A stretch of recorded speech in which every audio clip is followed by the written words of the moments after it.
بسم الله الرحمن الرحيم الحمد لله والصلاة والسلام على رسول الله صلى الله عليه وسلم وبعد matenda amajivu ga Allah subhanahu wa ta'ala tusaba ekitiibwa Allah subhanahu wa ta'ala assa okusaasira n'ebyengera n'emirembe ku ekitiibwa Nabbi Muhammadin sallallahu alayhi wasallam. Abooluganda mbakuutira okutya ekitiibwa Allah subhanahu wa ta'ala era nsaba Allah nange ekyo akimpe era akinzitireko naawe atulaba naawe akikubwe ate akikuttireko ofe ng'oli mu abo Allah baasiimye. Mu dakiika zaffe zino ez'olwaleero enfunda tugenda kusoma oba tugenda kulaba ku nsonga gye bayita embwa mu Busiraamu. Lahazna kathira, tuzze tukiraba emirundi egiwerako nti abantu abasiraamu bakyalina omuze ogw'okuwangaala n'embwa mu maka gaabwe. Abalala nga bakiraba mu mbeera ng'eraga obugagga, ng'eraga omuntu nti yatuuka, ng'eraga omuntu nti yamalayo, naye ate nga bali mu kupakasa ebyonoono ebyo bye sirowooza nti banaasobola okubeera nti nno babyetikka mu maaso g'oyo eyabatonda. Qaala nabiyul huda, nabbi w'obulungamu Muhammadin sallallahu alayhi wasallam yagamba mu hadithi eri mu Sahihi Bukhari ne Sahihi Muslim, hadithi za Ibn Umar, yagamba nti man iqtana kalban, omuntu yenna agezaako n'afuna embwa n'agiteeka ewaka n'awangaala n'embwa n'agirunda, illa kalba maashiya au dhaariya, ng'oggyeko embwa gye tukozesa mu kulunda ebisolo byaffe oba embwa gye tukozesa mu kuyigga, yagamba nti nakasa min amalihi, Allah amusala ku mirimu gye kulla yawmin, buli lunaku qiraataani, amusala empeera za nsozi ezenkanankana ensozi nga bbiri, ensozi bbiri. Omuntu yenna agezaako n'aba n'embwa ewaka nga yiyo erina obuvunaanyizibwa gwagiyina ewaka, oba n'obeera nayo mu bukyamu, okuggyako ebika by'embwa bibiri hadithi ebyezigyeyo mu kusooka, embwa erunda ensolo n'embwa gye tukozesa mu kuyigga. Allah akusala emirimu gyo buli lunaku ensozi ebbiri, emirimu egyenkana ensozi ebbiri. Gye simanyi oba ogikola mu lunaku, ate gye simanyi nti singa bakusala empeera ezenkana ensozi ebbiri nti nnyangu zaakutuukako. Ibn Umar mu hadithi yaleese ebintu bibiri, embwa bbiri zokkirizibwa okuba nazo. Esooka gye tukozesa mu kuyigga, ey'okubiri gye tukozesa mu kulunda ensolo. Ibn Umar addamu n'akikkaatiriza mu hadithi mu Sahih Bukhari ne Sahih Muslim, agamba nti anna Rasulullahi sallallahu alayhi wa sallam amara biqatli lkilaabu, mbaka Muhammadin sallallahu alayhi wa sallam ku mulembe gwe yalagirako embwa zonna zittibwe, illa kalba saydin, okuggyako embwa engizi, au kalba ghanamin au maashiya, oba embwa ekuuma embuzi oba ekuuma ensolo. Faqiila li Ibn Umar, abayizi be ne bamugamba nti qaala Abu Hurayra, nti Abu Hurayra yagamba au kalba haruthin, oba embwa ekola mu nnimiro gye tukozesa mu kukuuma amalimiro gaffe mu ebyo bye tulimye. Faqaala Ibn Umar n'agamba nti inna li Abi Hurayrata zar'a haruthan, Abu Hurayra ogamba nti naye ennimiro mbaka Muhammad sallallahu alayhi wa sallam yakkirizibwa okubeera nayo. Alabika ndoza hadithi eyo yagikwata engeri gye kiri nti Abu Hurayra n'ennimiro nedda agiina, kati arawi omuyizi wa hadithi abamwegendereza nnyo ku ekyo ate kyagwamu ti engeri gy'alina ennimiro bw'agamba nti nabbi saa salama n'embwa gye tukozesa mu nnimiro yagikkiriza era hadithi eyo alina okuba nga Abu Hurayra yagikwata. So nekitegeeza mu hadithi eyo nti eraze nti embwa kati olwo 3 ze zikkirizibwa omuntu okuba nazo. Embwa gye tukozesa mu kukuuma ennimiro zaffe, embwa gye tukozesa mu kuyigga kisimayo oba gwe waawo obeera ennateete waliwo ensiko mw'oyiggira, n'embwa gye tukozesa mu kulunda ebisolo kyesirowooza nti gwe wowangalira ekigo, wowangalira emunyonyo, wowangalira erubowa, waliwo ente ng'ozirundira mu kikomera kyo nga ziwera 100 oba 200 oba 30 oba 40 ng'oli awo weetaagisa n'okufuna embaawo okubeera nti neekuyambako mu kuzirunda. Buli yenna alina embwa nga tagikozesa mu bintu bisatu oba nga si ya bintu bisatu: nnimiro, kuyigga, kulunda nsolo bw'abanga musajja mulunzi. Buli lunaku bamusala empeera za nsozi meka, bamusala ku mirimu gye ebyenkanankana ensozi 2. Amakulu bamusala empeera ez'enkanankana ensozi 2. Onva tunuulira ekikolwa, tunuulira ekintu ng'ekyo kyeweesembereza mu bulamu bwo otuuka okufa ng'oli ku 0. Kubeera nambwa kulowooza nti mbeera ya kigagga litarafu, mbeera ya kweyagalamu, waliyadhu billah. Mu Sahih Bukhari ne Sahih Muslim mulimu hadithi ya Abi Hurayra agamba nti omubaka Muhammad nsasama yagaa nti man amsaka kalba, omuntu yenna akuwa alunda embwa, abeera n'embwa ewaka n'alunda embwa n'awangala n'embwa ewaka oba n'agyewangalaza mu mbeera yonna, illa kalba sayidin, okugyako embwa eyigga, au maashiya oba embwa gye tukozesa mu bisolo byaffe mu kulunda. Anfunye bulungi? Yagamba nti yankusu min amalihi, Allah amusala ku mirimu gye kulla yaumin qirat, buli lunaku Allah amusala emirimu gye egyenkanankana olusozi lumu, oba amusala empeera ez'enkanankana olusozi. Mu njogera ya hadithi eri mu Sahih Bukhari ne Sahih Muslim yagamba nti au kalba zar'in, oba embwa gye tukozesa mu nnimiro zaffe mu kulima. Kati Abu Hurayra yajazama akakasa nti embwa zangiri mmeka? Zangiri 3, so nga ate mu hadithi za Abi Hurayra za Ibn Umar zalaze embwa zangiri 2. Wasahihu ekisinga okuba nga kituufu nze embwa zangeri 3 omusiraamu zakkirizibwa okubeera nazo. Ezo bw'obanga olina embwa ezo ez'engeri 3 empeera tebajja zikola ki? Oba emirimu gye gyenkana ensozi 2 oba ez'enkana olusozi lumu tebajja gye kusalako. Naye bw'oba olina embwa mbw'ate eno eyaniriza bagenyi, mbw'ate eno ntambula nayo nga nkola dduyiro, mbw'ate eno emperekerako mu lugendo, mbw'ate eno eringa ya decoration, bakusala empeera ez'enkanankana ensozi 2 oba ez'enkanankana olusozi lumu. Kaifa najma'u baina alhadithain, tuyinza tutya okugatta wakati wa hadithi 2, hadithi ya Ibn Umar ne hadithi ya Abi Hurayra? Tuweerabira nti Ibn Umar mu hadithi ye alaze nti Allah akusala empeera ez'enkananka, akusala emirimu egy'enkanankana nga bw'onoolaba ensozi 2.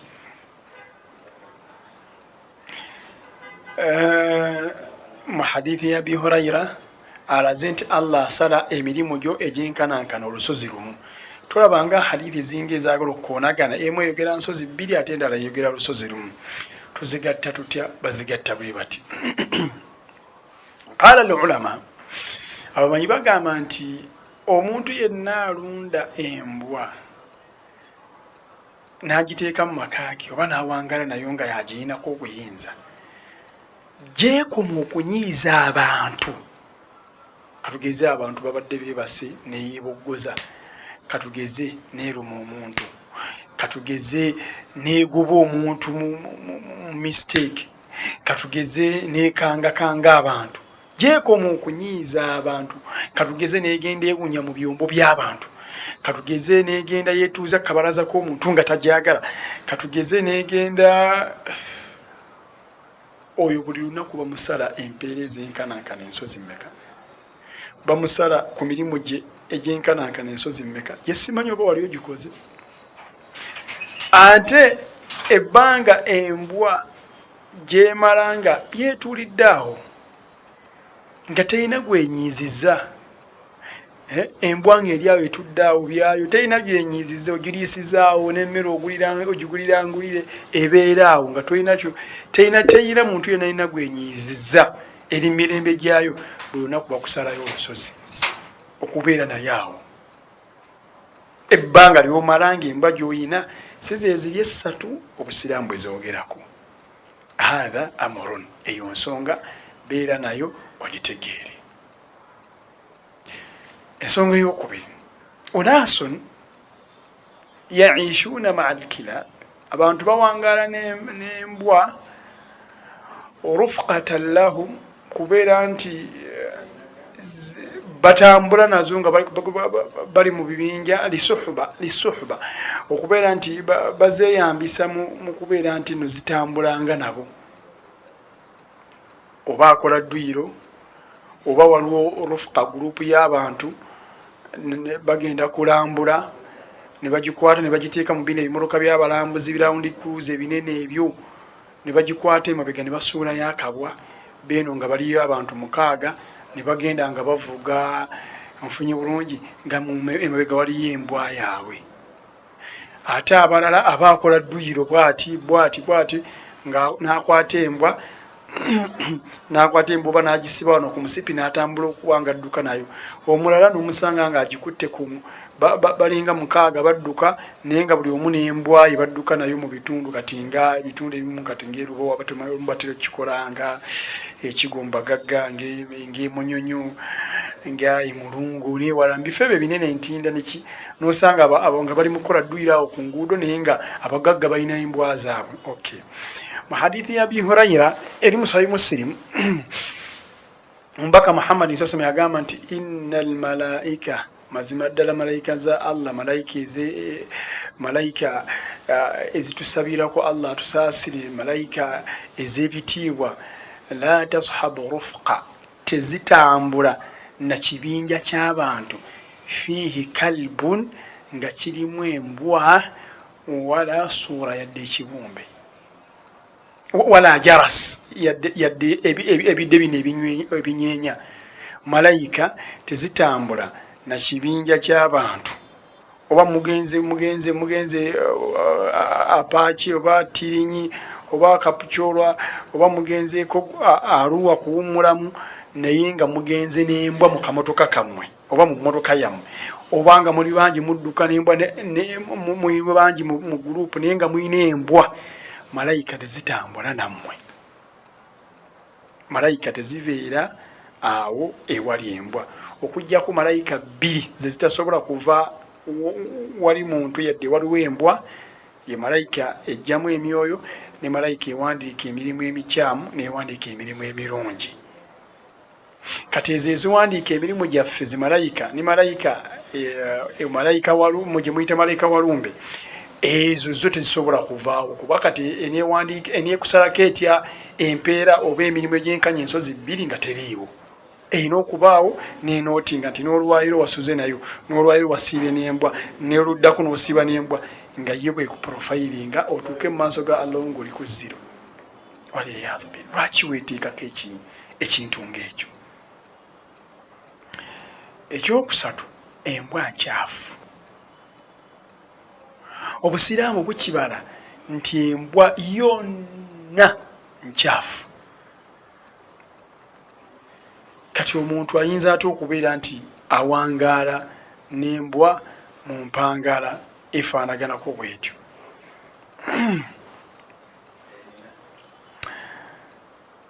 Enviiri z'embwa nkyafu, omukojobo gwayo mukyafu, omumwa gw'embwa mukyafu, amatu gaayo makyafu, ebyenda byayo mikyafu. Obusiraamu embwa bugitwalanga najisi yonna ne bwe zibeera ziri essatu ezikkirizibwa okulundibwa bizitwala nti nkyafu. Kaifa taishu maa mithlu hatha alkalb, oyinza otya okuwangala mu kifaanagana ngaembwa bwekityo? Embwa ate kifaanagana era nga mbwa, owangala n'ekintu obusiraamu kitwala nti najisi. Omubaka Muhammad sallallahu mu hadithi ya Abi Hurayra mu Sahih Bukhari wa Muslim yagamba nti idha shariba alkalbu fi ina'i ahadikum, embwa singa egezaako nenywa mu kyombo ky'omu ku mmwe, falyaghsilhu sab'a marrati, mukyoze emirundi 7. Subhanallah. Ng'olwaleero gwe bw'okunkumula mu bbaafu bajooza omulundi nga gumu okuggyako nga musigaddemu obukyafu. Naye embwa bwewunya mu bbaafu oba bweginywamu oba neewunya mu kikopo oba neewunya mu bbinika, balina ojjooza emirundi 7. Mu njogera za hadithi buriwaaya eri mu Sahih Muslim egamba nti falyuriquhu, omubaka Muhammad yagamba ekyokubiri ate mumugambe embwa bwe gwenyweredde mu kyombo kye abiiwe mangu. Thumma liyaghsilhu sab'a marrat, oluvannyuma mugamba akyoze ayoze mu bibadde emirundi 7. Qawluhu sallallahu alayhi wasallam, ekigambo kya Nabbi sallallahu alayhi wasallam ekigamba nti abiiwe, dalla hadha alhadith, eyo hadithi etegeeza nti bino byennyini byemaze okuteekamu olulimi bifuuse najisi, era naawe babikuyiira babanga bakuyiridde ennajisi, babanga bakuyiridde empitambi. Singa embwa enywa mu bbaafu ng'ejjudde ne bakwata amazzi ago ne bagakuyiira, baawe baba bakuyiridde ennajisi, kubanga yagamba nti falyuriqu. Lwaki babiyiwa? Kubanga najisi etaddemu omumwa, etaddemu olulimi. Mu njogera ya hadithi eri mu Sahih Muslim yagamba nti ulahunna biturab, mujooze emirundi 7 ng'ate ogusooka gwa ttaka. Mu njogera ya hadithi eri mu Sahih Muslim endala, enjogera ya hadithi negamba mu hadithi za Abdullah ibn Mughaffal yagamba omubaka Muhammad sallallahu alayhi wasallam yagamba nti idha walagha alkalbu fil ina'i, embwa bwewunyiriza mu kyombo oba n'ekinywamu, faghsiluhu 7 marrat, mukyoze emirundi 7 n'amazzi, waafiruhu biturabi fi thaniya, omulundi ogw'omunana mukyozeseemu n'ettaka. So kati hadithi eyo hadithi eyo nejjayo ebintu ebiwerako. Ekisooka waliwo eyogera emirundi 8 nti ogw'omunana gwa ttaka. Bwe tugamba nti ogw'omunana gwa ttaka obanga ayinza ate okujooza emirundi kigenda mu 9. Kati ate hadithi eri eyegattibwako Bukhari ne Muslim eyogera emirundi 7. Kaifa najma'u baina alhadithain, tusobola tugatta wakati wa hadithi ebbiri ezo nga biduni ihmal, nga situlese kolera kwemu. Abamanyi bagamba nti embwa bwewunya mu kyombo ky'omu ku mmwe, mwoze mu kyombo ekyo emirundi 7, wabula ogumu mugwolezeemu muteekeemu amazzi n'ettaka. Ogumu bwe mugwolezaamu amazzi n'ettaka, olwo obanga akoledde ku hadithi eri eyogera emirundi 8 nene eyogera 7. Onfunye bulungi nti omulundi ogumu kujyo gubeeremu ettaka n'amazzi, olubenga akoledde ku hadiisi zonna. Naye ebyo byonna okubituukako kubeera nti nno omwana Adamu yeesembereza ekintu kyatamanyi najisi. Subhanallah. Kale tunuulire omuntu awaayo obukyala bwe embwa emukozese, ate nekijja nti hiya muslima, nti musiraamu, naye embwa yebbaawe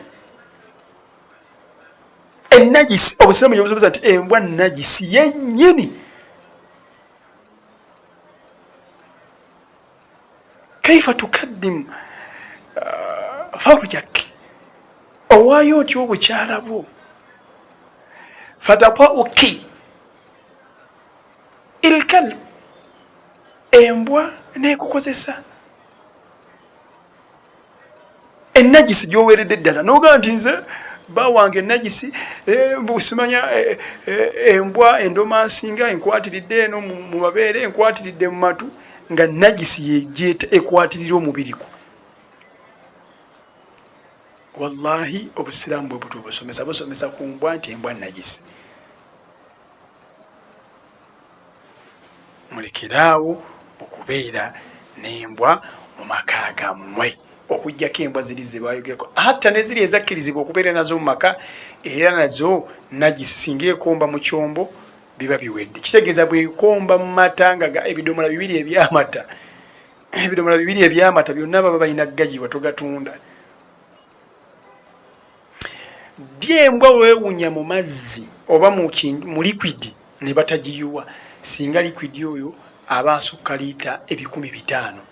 olwa hadithi ega nti hadithi ya Abi Huraira mbaka Muhammad sallallahu alayhi wasallam idha balagha al-ma'u qullatayn lam yahmil al-khabath singa embwa amazzi gatuuka ku liita for example nga 5 amazzi nga mangi kusukka mu liita nga 5 abashafiye baga nti wal qullatan 500 nti abashafiye bo baga nti baita qullatan ze liita nga 500. So kitegeeza nti embwa bwegera neewunya mu nnyanja tulina bw'osobola kuyiwa kubanga amazzi mangi agutesobola gakyafuwaza. Naye amazzi agakka wansi w'eriita 500 liquid akka wansi ne w'eriita 500 oyo naye ne bamuyiwa. Okitegedde bulungi. So saba Allah iyadhan billah Allah tutaase okubeera nti tuwangaala n'embwa n'abasiraamu okweteekamu embeera nti bali civilized nnyo n'owangaala n'ennajisi ewaka naye nga golowooza nti ekukuuma kamera embwa zeekola kamera ekikola bw'oba oyagala kukulabira babbi ekikola naye omusiraamu yenna yakkiriza Allah n'omubaka we tabeera na mbwa. Ebyo bisatu. Ekyokuna la yajuuzu li muslimin tekikkirizibwa ku musiraamu yenna an yabiya au yashtari alkalb takkirizibwa kutunda oba kugula mbwa. Takkirizibwa kutunda oba kugulwa mbwa olwa hadithi zino 3. Hadithi esooka hadithi ya Abi Mas'ud al-Ansari ya Bukhari Muslim mbaka Muhammad sallallahu alayhi yagamba nti thamanul kalbi anna rasulullah sallallahu an thamanil kalbi mbaka Muhammad sallallahu alayhi yagana sente ezivudde mu mbwa ne bwebeera embwa nga ya bbeeyi etya simugenda okulya nti yembwa simanya ya bukadde 7 simanya embwa. Omusiraamu takkirizibwa kutunda mbwa oba okugigula.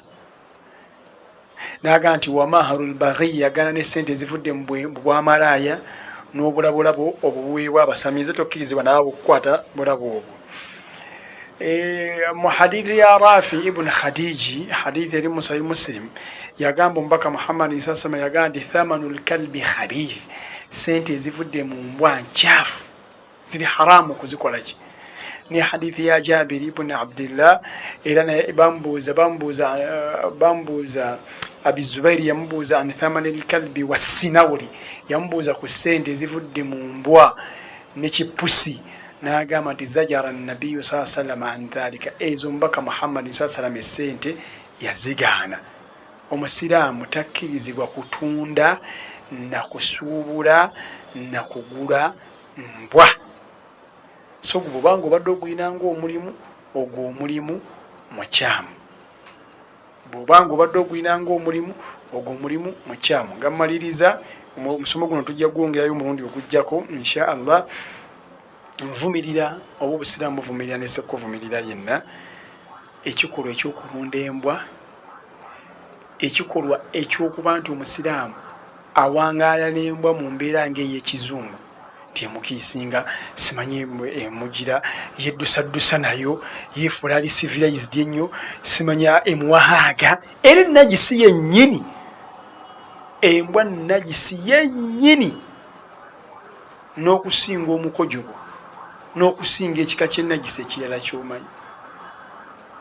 So omulundi ogunaddako insha Allah tujja kutandikira ku mbwa mu maka ebeeramu etya. Tujja kwogerako ku mbwa obusiraamu bwakitwala nga kivumo. Tujja kwongera n'okulaba mbwa nnimiro ki gye bategeezaamu eyo embwa ey'ennimiro. Si kuba nti omuntu alina fuuti 5 ku 100 mbu naye ayina embwa, ayinamu ebitooke 6 mbu naye ayina embwa. Oli alina fuuti 4 ku 4 oba 3 ku 2 mbu naye Seeka yagamba bw'obanga olina ennimiro n'adduka wali n'ateeka wali emicungwa 6 oba n'akwata greens n'agamba nti embwa yange eno ya nnimiro. Ye nnimiro gye bategeeza oba si gye bategeeza? Mu bufunze si gye bategeeza, naye obujulizi bw'ekyo tugenda kujja nabo omulundi oguddako. Wa sallallahu ala nabiyina Muhammad wa ala alihi wa sahbihi wa sallim. Wassalamu alaikum wa rahmatullahi wa barakatuh.